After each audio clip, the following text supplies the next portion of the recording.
Después de seguir varias pistas falsas, el famoso detective Valente Quintana descubre que tras un bastidor que servía de trastero en un comedor familiar, se encontraba oculto un convento.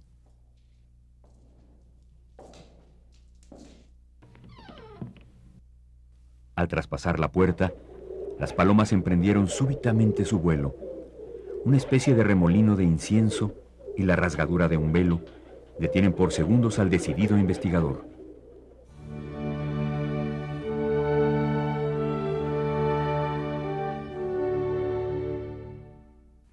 El sábado 19 y el domingo 20 de mayo de 1934, los diarios de la ciudad de Puebla dan la noticia del sensacional hallazgo en la antigua calle de Santa Mónica. Por tratarse de un caso delicado, el juez encargado salió para México a recibir instrucciones del entonces Procurador General de la Nación, licenciado Emilio Portes Gil. Un misterio de 300 años había sido descubierto. Era una época en que la exaltación de noticias sobre asuntos religiosos llenaban las páginas de los periódicos. Conspiraciones, agrupaciones secretas, grupos opositores al régimen revolucionario, tesoros escondidos y mórbidas sospechas exaltaban la imaginación del público. En realidad concluía un capítulo de la historia de México. Desde el siglo XIX, Puebla, como toda la nación, había vivido profundas transformaciones. Las guerras de reforma, que traen consigo la expropiación de los cuantiosos bienes de la Iglesia, la intervención extranjera, un efímero imperio y el triunfo de la República Liberal, son hechos históricos que inciden en este cambio, encaminado hacia la formación de un país moderno. En medio de estos acontecimientos, las religiosas de Santa Mónica vivieron entrando y saliendo de sus claustros. Ante estos vaivenes, desarrollaron formas para mantenerse ocultas por varios años. Por otro lado, los tiempos cambiaron. La dictadura de Porfirio Díaz fue tolerante y mejoró las relaciones con la Iglesia. Es en el Porfiriato cuando el convento es guarecido del contacto exterior, edificándose casas y edificios que lo separaban de la calle.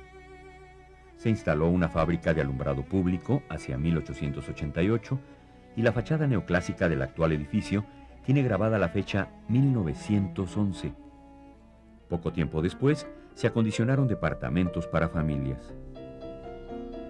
El movimiento revolucionario vuelve a poner en tela de juicio las instituciones religiosas.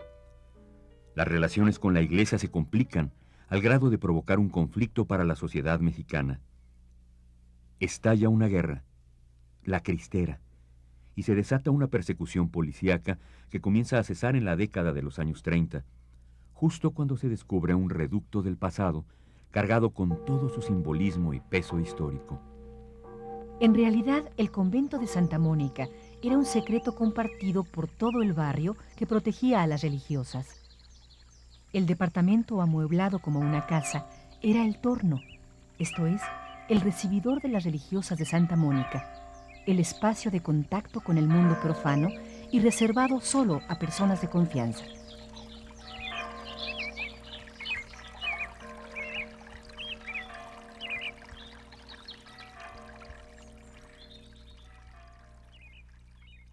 De toda aquella historia, lo más significativo fue el rescate del patrimonio artístico de los conventos poblanos de Santa Mónica, Santa Rosa, Santa Catalina, Capuchinas, del convento de la Soledad y de las Mercedarias, con lo que se instituyó en 1936 el Museo de Arte Religioso de Puebla, el primero y más antiguo museo del Instituto Nacional de Antropología e Historia funcionando en los estados. El museo tiene la particularidad de contar con un acervo artístico proveniente de instituciones femeninas, lo que permite evaluar la alta disposición de la mujer como hacedora primordial de cultura, además de mostrar la vida conventual desde el siglo XVII hasta las primeras 2 décadas del siglo XX, casi 300 años de existencia.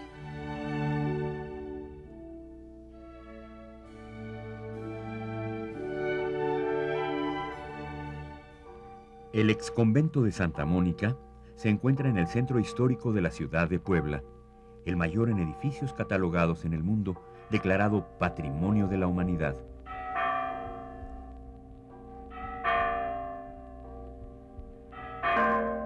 La ciudad de Puebla se fundó el 16 de abril de 1530 como un experimento social y político. Una nueva ciudad que ofrecía ventajas, seguridad, comunicaciones y buen clima. Tal decisión la convirtió en el alto obligado de la ruta de comercio Veracruz, México, Acapulco.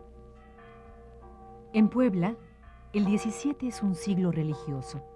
Los distintos gremios trabajaban para crear cofradías y financiar obras como la construcción de conventos. Para 1606, Puebla contaba ya con 30 conventos e instituciones asistidas por religiosas, entre ellas las apropiadas para la educación y recogimiento de mujeres de escasos recursos o desamparadas.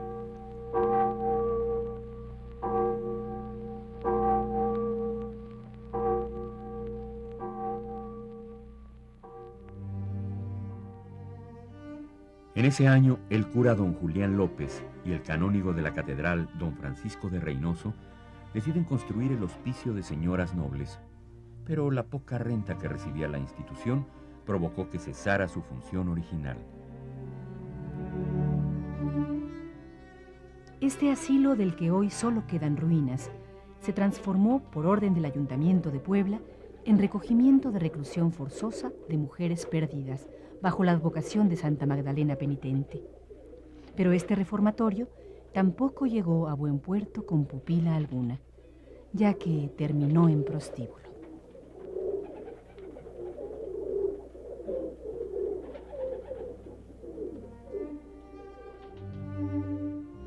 Ante esto, el obispo Manuel Fernández de Santa Cruz, hacia 1680, decide reestructurarlo, fundando una casa para prostitutas y en un edificio contiguo establece un colegio para viudas españolas.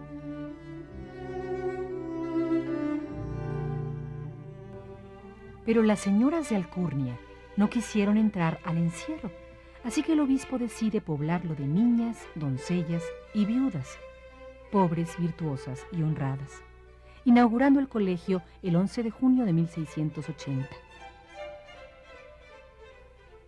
La vida de la institución se desarrolló con tal apego a la austeridad y la piedad que parecía más un convento que un colegio.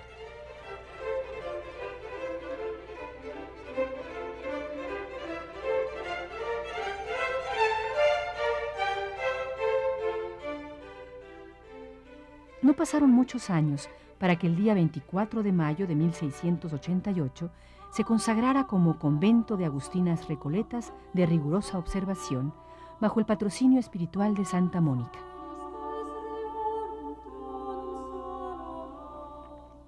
Por sus reglas constitutivas, era el único convento de la ciudad al que se podía acceder sin dote. Para entrar, la joven necesitaba ser virtuosa, enteramente española, no mulata, mestiza o de casta. Su regla las obligaba a ser absolutamente coherentes con una vida austera, casta, común, en clausura y sobre todas las cosas, obediente. La entrada de las aspirantes al convento se hacía por el coro bajo. Ahí, sus futuras hermanas las esperaban para darles la bienvenida y llevarlas cantando directamente al coro alto, ante la Virgen de la Consolación.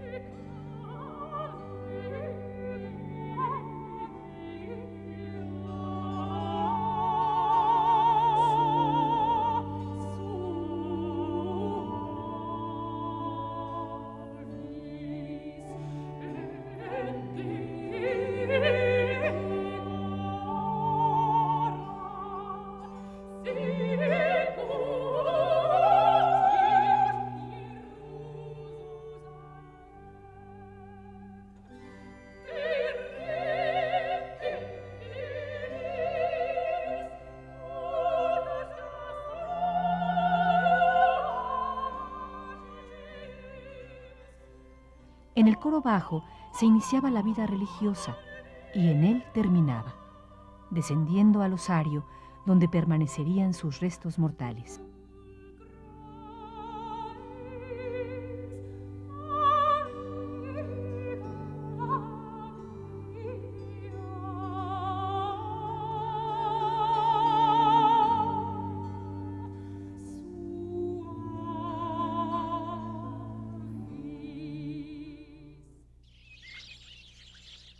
Casi desde su fundación, Puebla fue la segunda urbe del virreinato y primera por sus manufacturas, lo que propició por parte de los poblanos el deseo de crear un tipo propio de arquitectura que manifestara su grandeza.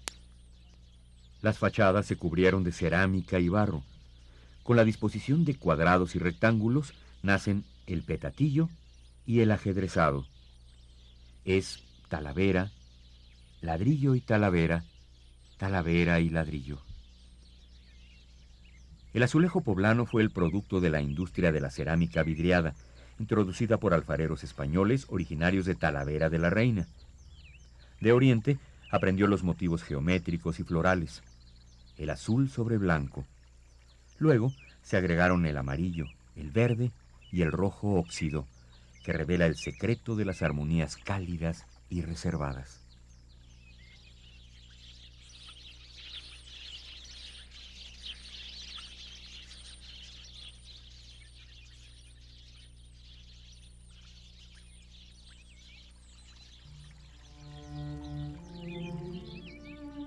El conjunto monumental de Santa Mónica cuenta con 2 patios principales.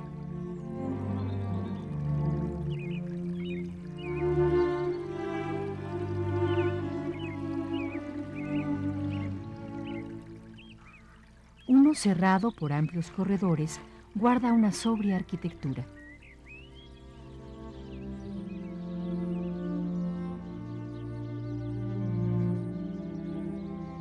El otro es una flor abierta al cielo. Forma uno de los patios representativos del estilo poblano, con arquitectura decorada por mosaicos y ladrillos que hacen que el recinto conventual se desarrolle en espacios de colores y juegos geométricos. El Museo de Arte Religioso, instalado en el convento, forma un patrimonio pictórico que resume manifestaciones de la llamada Escuela de Pintura Poblana de los siglos XVII, XVIII y XIX. El oficio de pintor llegó a ser una extensa y afamada ocupación de familias de artistas, cuyos atractivos productos demandaba una de las urbes más florecientes de América.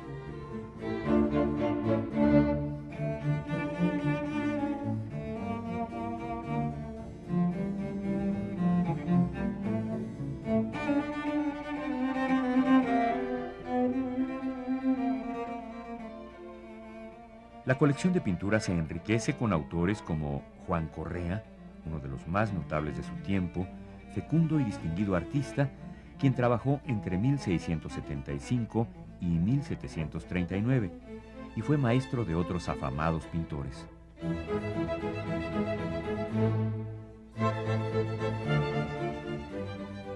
La colección pictórica forma una secuencia de los diferentes matices y variaciones que tuvo el estilo barroco durante casi 200 años, desde las épocas del llamado tenebrismo, donde los tonos contrastan dramáticamente con la luz, hasta los cielos azules y delicados, orlados por bandas o por flores de colores tiernos.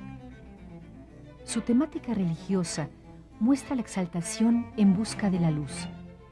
En la realización, todo parece un canto que sube al espacio en todas las formas posibles. En la representación del hombre y su entorno, se trasciende toda realidad y se representan ideas, anhelos, figuraciones, escenas ejemplares y otras simbólicas.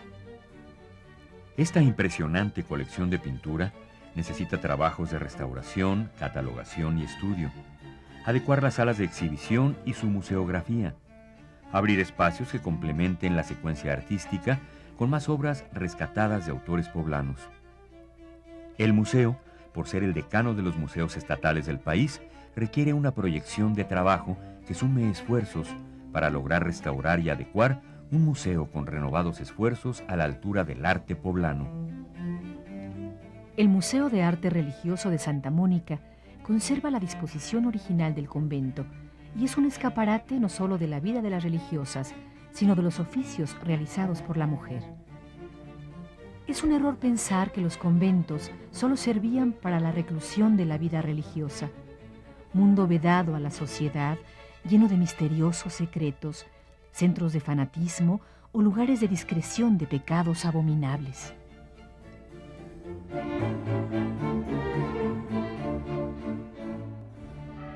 Durante 300 años de historia, la institución religiosa pasó por sus propios procesos, pero generación a generación, las mujeres del convento aportaron su trabajo en la formación del carácter de la sociedad poblana.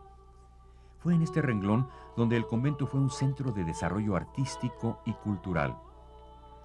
Cada convento tuvo una función específica, ocupados por diferentes congregaciones religiosas. Cada una tenía un fin, ya sea las que asistían a hospitales, centros educativos, presos, seminarios, o las que solamente oraban por la salvación de las almas. Sus manos recrearon la pluma, alcanzando los vuelos permitidos solo a los grandes poetas.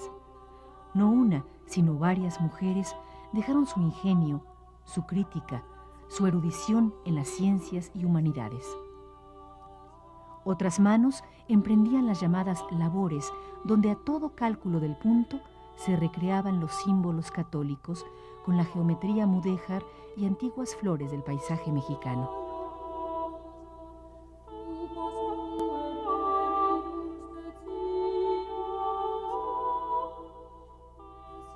La experimentación en el mundo de las ciencias naturales fue un campo que también cultivaron ciertas monjas. Bajo la procuración de obtener resultados prácticos, elaboraron mezclas, obtuvieron tónicos, pomadas, extractos y granulados medicinales. Quizá una de las aportaciones fundamentales que los conventos de monjas integraron al carácter nacional es su multiforme panorama gastronómico.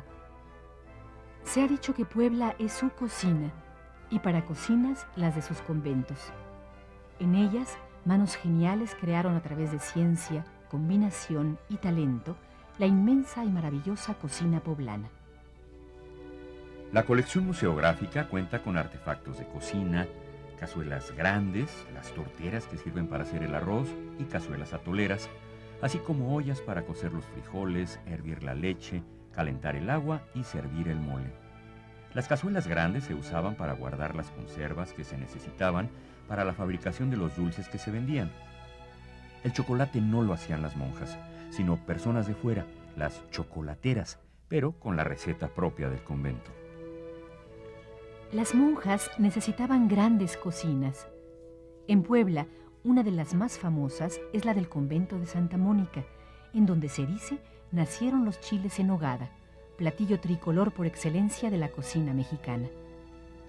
Se prepararon en ocasión del santo de Agustín de Iturbide, cuando pasó por Puebla, después de la firma de los tratados de Córdoba que consumaron la independencia nacional. Manos de monja picaron cebolla, jitomate y perejil, acitrón, ciruelas, pera, duraznos, pasitas y almendras. Deshebraron carne de res y de cerdo. Para la crema que cubriría al plato, pelaron nuez de la llamada encarcelada, que se da en Calpan. Añadieron cacahuates, clavo y canela. Desgranando un rosario, lágrimas de carmesí brotaron de la granada. Todos estos valores de la vida comunitaria y su proyección en la cultura urbana de la ciudad de Puebla están recreados en este museo, donde se encuentran los testimonios de la vida de las religiosas. Adjunto al convento y con una vida independiente, se encuentra el templo de Santa Mónica. Es del tipo común de iglesia de los conventos femeninos, con portadas de acceso lateral y torre con 2 cuerpos. Fue consagrada el 7 de noviembre de 1715.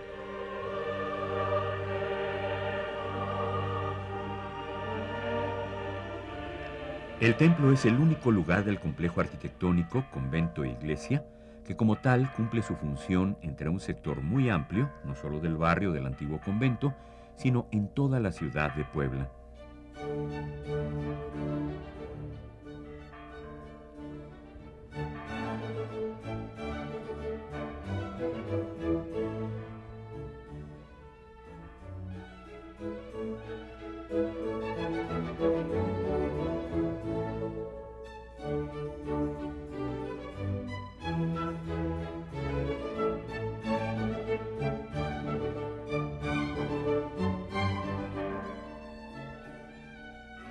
En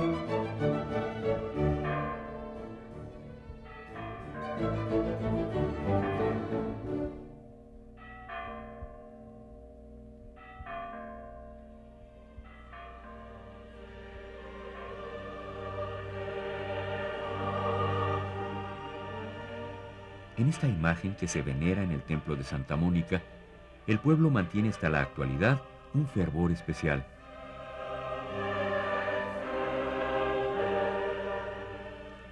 Al Señor de las Maravillas, las religiosas lo prestaban en Semana Santa a la iglesia, pero resultó ser tan milagroso que los poblanos demandaron dejarlo para siempre en el templo.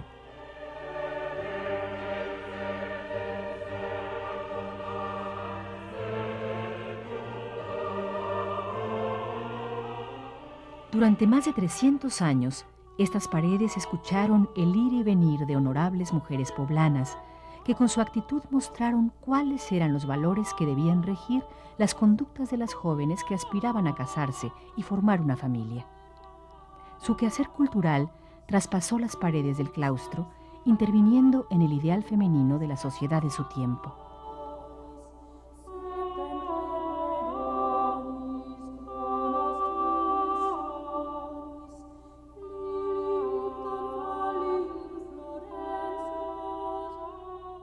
Los conventos femeninos eran espacios de producción de cultura. Se recreaba el espíritu con Dios y todas sus actividades estaban dispuestas para honrarlo.